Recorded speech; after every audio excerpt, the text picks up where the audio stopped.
Mu buryo busa nk'ubutunguranye biravuga ko Perezida Evariste Ndayishimiye w'igihugu cy'u Burundi ngo yaba agarutse mu buryo bw'igitaraganya mu gihugu cy'u Burundi nyuma yo kwikanga ihirikwa ry'ubutegetsi cyangwa se kudeta. Ibi murabyibuka ko byigeze kuba muri na 15 ubwo Perezida Petero Nkurunziza yari yagiye mu nama yarusha mu gihugu cya Tanzania, akaza kubwirwa yuko batangiye kugerageza ihirikwa ry'ubutegetsi. Icyo gihe yaje kugaruka aza gukora ibishoboka byose, ndetse n'abasirikare barwanye ku ruhande rwe barwana ku butegetsi bwe ntibwaza guhirima cyangwa se iyo kudeta iza gupfa. Hanyuma hari amakuru avuga yuko uyu Perezida Neva nawe mu kujya kugenda yagiye n'undi afite ubwoba bw'uko imirwano iri kubera mu burasirazuba bwa Repubulika ya Demokarasi ya Kongo, cyane cyane muri Kivu y'Amajyepfo za Uvira, ishobora kototera n'igihugu cye, hanyuma akaba rero mu by'ukuri bagira i Bujumbura cyangwa se bagira mu gihugu cy'u Burundi.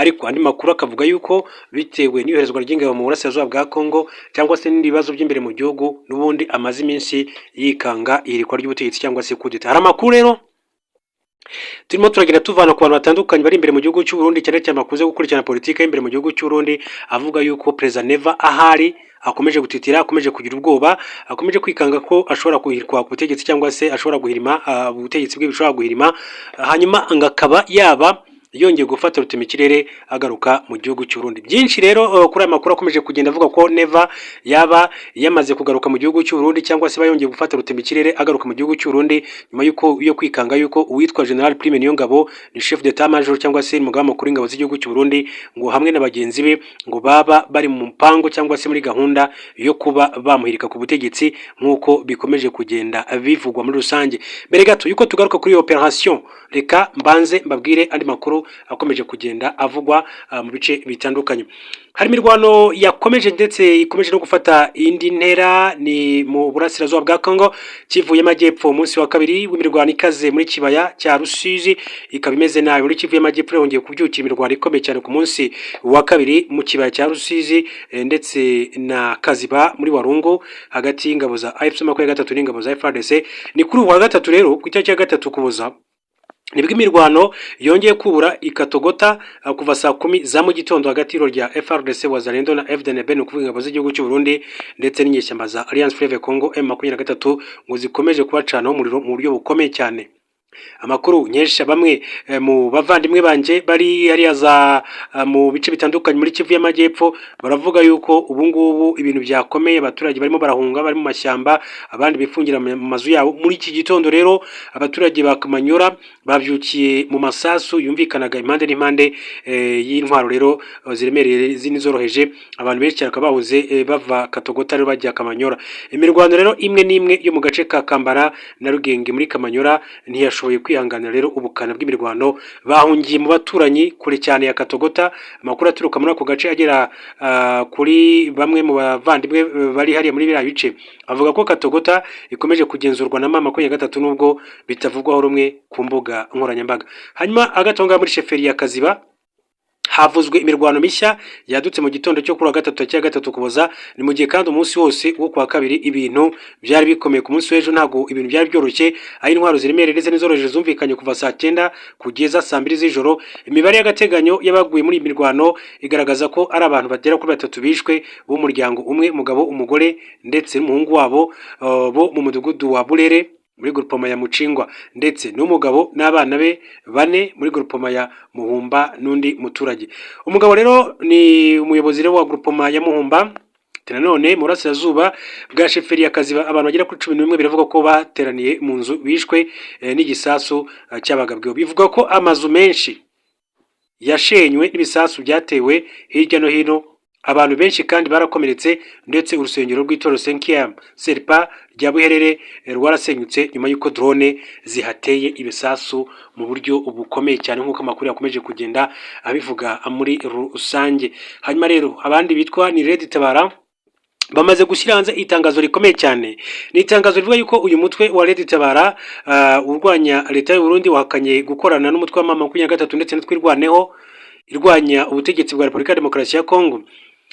Tariki ya 26 Gushyingo 2025 umuvugizi w'igisirikare cy'u Burundi Brigadier General Gaspard Baratuza yatangaje ko Red Tabara FNL Nzabamema twirwaneho na mama 23 bakoze ihuriro rikomeye cyane rikora mu gace ka Minembwe ngo gihuza teritwari ya Uvira, Fizi ndetse na Mwenga, nk'uko amakuru abivuga. uyu muvugizi w'igisirikare cy'uburundi Brigadier General Gaspard Baratuza yasobanuye ko iyi mitwe ariyo yatumye ingabo z'Uburundi zifunga inzira zihuza Minembwe n'ibindi bice mu rwego rwo kubungabunga umutekano w'umujyi wa Uvira n'umupaka w'igihugu cy'u Burundi. Umuvugizi wa Red Tabara Patrick Nahimana uyu munsi ku itariki ya 3 Ukuboza 2025 yatangaje ko uyu mutwe udakorana na mama 23 cyangwa se twirwaneho bitandukanye n'ibyavuzwe na Brigadier General Gaspard Baratuza. Nahimana yagize ati Red Tabara yongera gushimangira ko nta huriro ibamo kandi ko impamvu z'urugamba rwayo izwi na leta y'u Burundi n'umuryango mpuzamahanga. Twirwaneho nayo ihakana gukorana na Red Tabara na FNL. Mu kwezi gushize yasobanuye ko imitwe y'abarundi itaba muri Minembwe kuko iba mu mashyamba y'Ibumda n'ahitwa Kankova. Red Tabara yibukije ko icyatumye rero ifata intwaro ari uko ubutegetsi bw'ishyaka CNDD-FDD ku butegetsi muri 2015 bwarenze ku biteganywa n'amasezerano ya Arusha yavugaga ko nta mukuru w'igihugu ugomba kurenza manda ebyiri. Ati mwibuke ko urugamba rwacu rero rushyigikiwe gusa n'abarundi bumva impamvu yarwo hashingiwe ku ibarizwa ry'amasezerano ya Arusha yishwe na leta ya CNDD-FDD ati bigateza umwuka mubi wa politike mu Burundi kuva muri 2015. Uyu mutwe witwaje intwaro wasabye umuryango mpuzamahanga gufasha abarundi barimo abatavuganwe n'ubutegetsi n'ababurwanya kujya mu biganiro kugira ngo rero bashyireho ubuyobozi bushingiye ku masezerano ya Arusha nk'uko uyu mutwe wa Red Tabara ukomeje kugenda bigarukaho muri iki gihugu cy'u Burundi muri rusange. Hanyuma twigarukire kuri operasiyo yacu. Operasiyo ivuga yuko Perezida Neva ngo yaba yakomeje kwikanga ibyerekeye kudeta cyangwa se irikwa ry'ubutegetsi nk'ibyabaye muri 2015 ubwo Petero Nkurunziza yacungwaga adahari yagiye mu gihugu cya Tanzania bakaza kugerageza gukora kudeta witwa General Godfrey Niyombare wari ku ruhembe ndetse n'abandi basirikare bakomeye cyane, ariko haza kubamo n'ubugambanyi bituma rero iyo kudeta iza gupfuba aza kongera gusubira ku butegetsi. Uyu General Neva amaze igihe n'ubundi yikanga irikwa ry'ubutegetsi ndetse binavugwa ko atakizera bamwe mu basirikare bakuru mu gihugu cy'u Burundi barimo na chef d'état major witwa General Prime Niyongabo, ariko abandi bakurikirana politiki mu gihugu cy'u Burundi bakavuga ko aramutse atizera chef d'état major General Prime Niyongabo yamufunga cyangwa se akaba yamuvana mu nshingano nk'uko abantu benshi bakomeza kuyabigarukamo. Hanyuma uyu Neva wari wamaze kugera kwa Trump. Amakuru yavugaga ko Perezida Evariste Ndayishimiye w'u Burundi yaraye ageze Washington DC muri Leta Zunze Ubumwe za Amerika aho yitabira umuhango wo gusinya amasezerano y'amahoro hagati y'u Rwanda na Repubulika ya Demokarasi ya Kongo. Masaha y'ijoro nibwo rero Perezidansi y'u Burundi yatangaje ko Perezida Evariste Ndayishimiye yageze muri Amerika ndetse ko akihagera yakiranwe ubwuzu n'abarundi bahaba. Amafoto rero iyo Perezidansi yashyize ku rubuga rwayo rwa X rwa Twitter yerekana Ndayishimiye yakirwa n'abaturage batageze ku 10 barimo abana bamuhaye indabyo.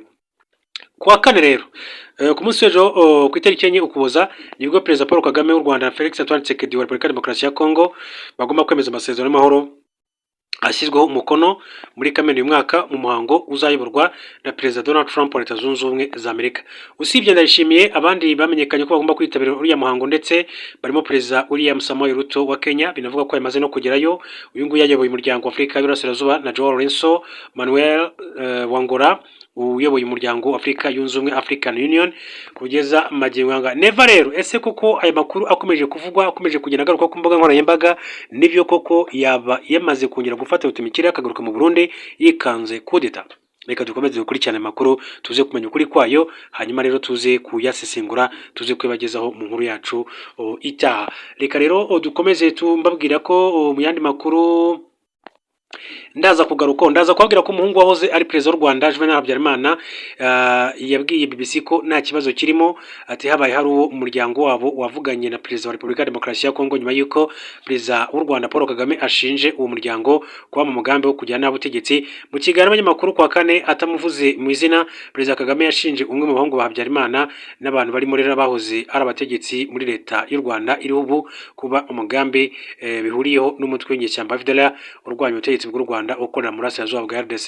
Mu kiganiro kuri telefone rero na BBC News gahuza umuryango Leon Habyarimana umwe mu bahungu bahoze ari Perezida w'u Rwanda Juvenal Habyarimana ntiyakaye cyangwa ngo yemeze ko ari uwo umuryango wabo wavuganye na Perezida wa RDC Felix Tshisekedi. Rero Habyarimana ntiyavuze ko mu bo umuryango wabo wavuganye nabo harimo n'aba FDLR. Yagize ati tuvugana n'abantu benshi, twavugana na perezida Tshisekedi cyangwa se tukavugana nawe, ndumva ibyo nta kibazo kirimo, nta nubwo ari ibintu umuntu yakwirirwa anatindaho.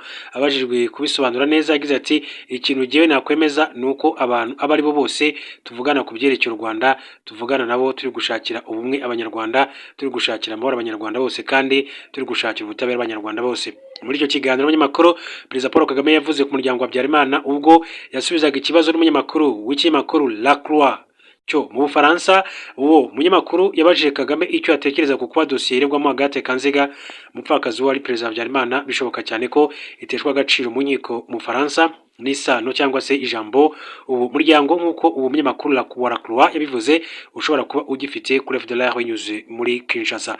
Hanyuma Kagame yavuze ko bifitanye isano harimo no kugabanya isura mbi nyayo ya FDLR. Yagize ati mu gihe cya vuba ahangaha gishize, mu myaka mu mezi ashize, turabizi ko umuhungu umwe mu bahungu ba Habyarimana hamwe na bamwe mu bantu bahunze bavuye hano hagati aho baba i Burayi muri Amerika bakora muri uyu mugambi wa FDLR, ndetse bashatswe bagahabwa amafaranga, ndetse bakomeje gushinga ibintu binyuranye bayobowe na perezida wa RDC we ubwe. Ati turakurikira tubona inzinduko nyinshi bagirira muri leta ya RDC Kinshasa, ndetse dukurikira ibikorwa bashobozwa kujyamo, barimo rero n'abahoze ari abategetsi muri leta y'u Rwanda bahunzeho mu myaka 20 ishize. Rero ibi bintu ushobora kubihuza, ubona FDLR ishishirwa n'abategetsi bamwe b'i Burayi n'andi, nuko ukabona umuryango wa Habyarimana abantu bagize uruhare mu byabaye by'amahano. Ati nk'umugore we, ati bari mu nkiko, dosiye ifatwa uko ibihugu bikomeye bibigenye. Ntacyo FDLR na leta ya Kinshasa bahise batangaza kuri ibi bishinjwa perezida Paul Kagame. Hanyuma rero ubucamanza bw'u Rwanda bushinja Agathe Kanziga kuwe n'abari bakomeye mu gisirikare na politike bari hafi y'umuryango wa perezida Habyarimana mu cyiswe Akazu, aribo bari inyuma y'umugambi wa jenoside abaye mu Rwanda mwaka 1994. Agathe Kanziga yakomeje kubihakana. Muri Gicurasi ukwezi kwa 5 mwaka, abacamanza mu Faransa bafashe umwanzuro nyuma wajuriwe n'uruhande rumushinja wo gushyira iherezo ku maperereza kuri Kanziga w'imyaka 82, bavuga ko agaragara atari wakoze jenoside, ahubwo neza nk'uwahotewe kubera igikorwa cy'iterabwoba cyakora umugabo we ubwo indege yari arimo yanarwaga yitegura kugwa ku kibuga mpuzamahanga cy'indege cya Kigali mu ijoro ryo kuwa gatatu tariki ya 6 Mata umwaka w'1994. Ihanurwa ry'iyo ndege rero ryahitanye abari bayirimo bose bari hafi ya Habyarimana, ndetse n'uwari perezida w'u Burundi Cyprien Ntaryamira, rifatwa henshi nk'imbarutso ya jenoside yiciyemo abatutsi n'abahutu bari bashyigikiye ubwicanyi. Mu kiganiro rero n'abanyamakuru, perezida Paul Kagame yongeye agira ati ubundi ukumva abantu babaza bati FDLR igizwe n'abantu bangahe? Iyo twinubira FDLR aba genocidaire mu by'ukuri ati sino kubinubira ukwabo bonyine, ati bongererwa imbaraga bashobozwa gukora kubera ko gukorana urugero na leta ya Kinshasa cyangwa se abategetsi bamwe Burayi batuma rero ibi ubundi amaherezo rero bakabipfobya. Ati ku mugaragaro umubano w'u Rwanda na RDC wabaye by'umwihariko mubi cyane kuva mu mpera z'umwaka 2021 ubwo intambara yongeraga kubura hagati y'ingabo za leta RDC n'umutwe w'inyeshyamba wa 23 y'Irwanya. Leta y'u Rwanda ihakana ko rwohereje ingabo ibihumbi muri RDC gufasha umutwe wa M23 nk'uko bivugwa na leta ya Kinshasa, none ikavuga ko yafashe ingamba z'ubwirinzi. Mu gihe cyashize Kinshasa yavuze ko nta gahunda ya leta iriho yo gukorana na FDLR, ndetse iburira ko umusirikare wa FARDC uzafatwa akorana nayo azabihanirwa. Isaba abagize uwo mutwe gushyira intwaro hasi. Guhera mu kwezi gushize FARDC yatangiye gufatanya na MONUSCO ibikorwa byo gushishikariza abo mu mutwe wa FDLR gushyira intwaro hasi no kuyishyikiriza bagacyurwa mu Rwanda. Amerika nayo ikomeje kandi kuyobora gahunda y'amasezerano y'amahoro hagati y'u Rwanda na RDC agamije kurangiza intambara yo mu burasirazuba bwa RDC imaze imyaka hafi 30 ihagarara ikongera ikubura. Rero Habyarimana avuga ko umuryango wabo umuntu avugana n'abantu benshi ari ugushaka ukuri ku byabaye ku mubyeyi wabo, kuko ati nibyo byateje ikibazo mu Rwanda kandi akaba ari nabyo abantu bari kugenderaho, kandi ari nacyo kintu cyangombwa kigomba rero kuzana amahoro mu karere. Yagize ati nabo muri icyo gihugu ati cyo muri Kongo umuntu ashobora kuvugana nabo, ati kuko hari impunzi umuntu aba aganira nabo, kuko dushakira ubutabera abanyarwanda bose. Nawe rero ati kuvugana nawe ni ukuvuga perezida Felix Tshisekedi rwose umuntu abonye uburyo yavugana nawe, ariko ndi kuvuga ku giti cyanjye, umuntu abonye uburyo yavugana nawe hari igisubizo yatanga, umuntu yavugana nawe ati ndumva nta kibazo cyaba kirimo, akaba ari Leon Habyarimana, umuhungu rero wahoze ari umukuru w'igihugu cy'u Rwanda Juvenal Habyarimana. Reka mbashimire mbifuriza gukomeza kugira